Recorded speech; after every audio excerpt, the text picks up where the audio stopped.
All right, let's talk about something truly wild.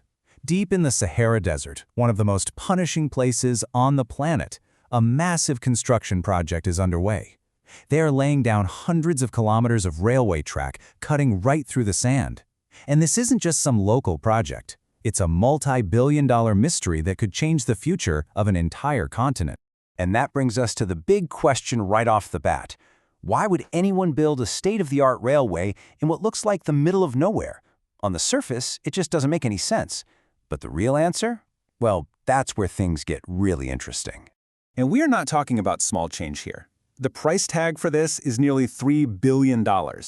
You just don't spend that kind of money laying track in an empty desert, unless you have a massive strategic reason.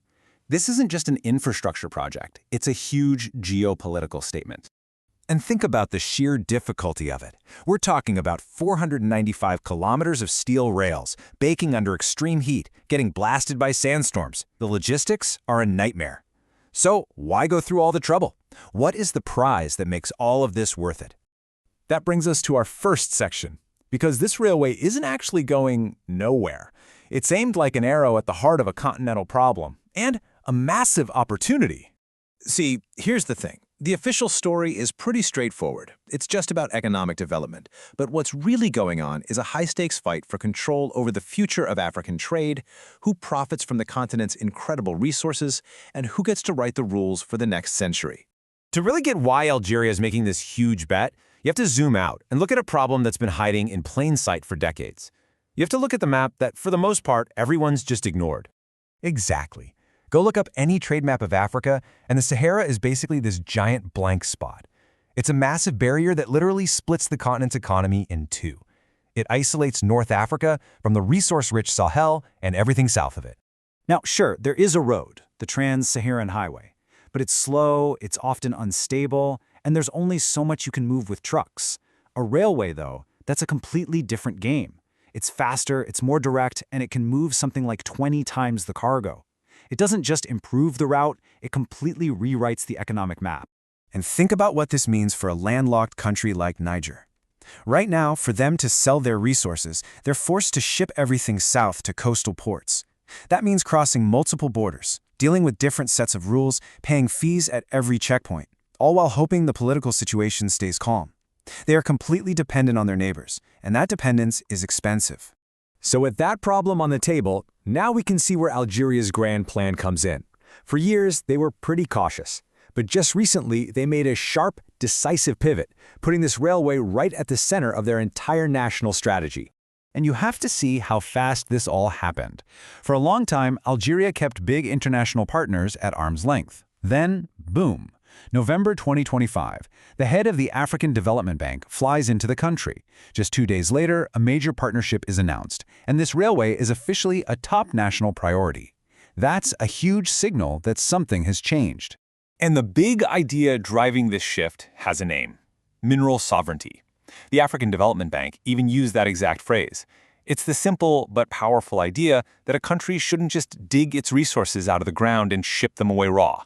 No, you should process them, you add value to them, and you keep that wealth inside your own country. This quote just says it all, doesn't it?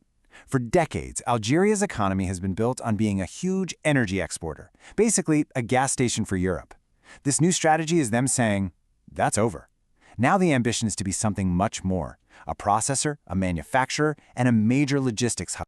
So, let's break down the master plan. It kind of unfolds in 4 main steps. Step 1, you build the railway, creating the physical corridor. Step 2, you connect that railway to the incredible mineral wealth of the Sahel, all that lithium, cobalt, and rare earths the world is desperate for.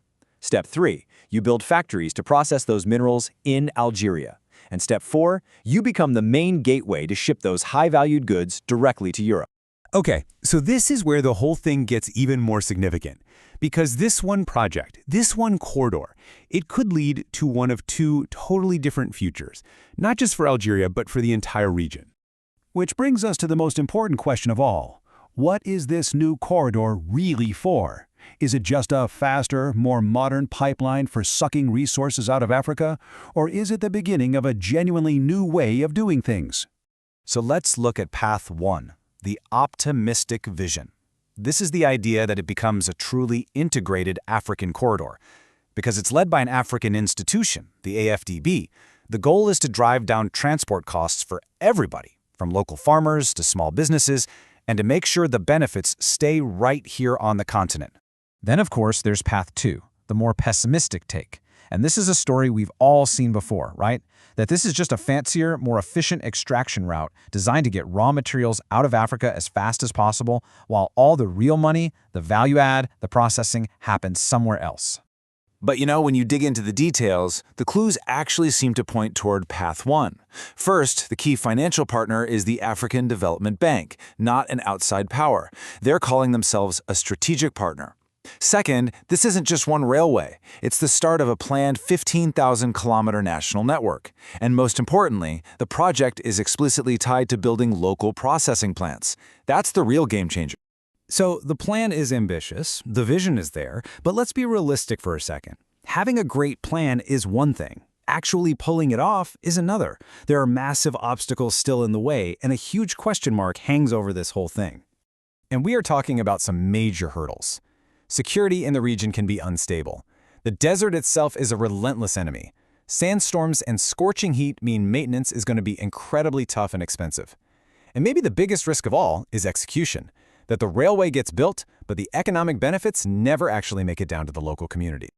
But here's why this is so important, even with all those risks. The very act of trying changes the game. For the very first time, landlocked countries in the Sahel have a real, viable alternative for getting their goods to the world. They're no longer completely dependent on the coastal nations. That gives them leverage. It gives them options. And that, right there, is the crucial takeaway from all of this. This is what modern geopolitics really looks like. It's not just about who has the biggest army or the most treaties anymore. It's about who owns the corridors, who controls the ports, and who builds the infrastructure that dictates how money and resources flow around the world.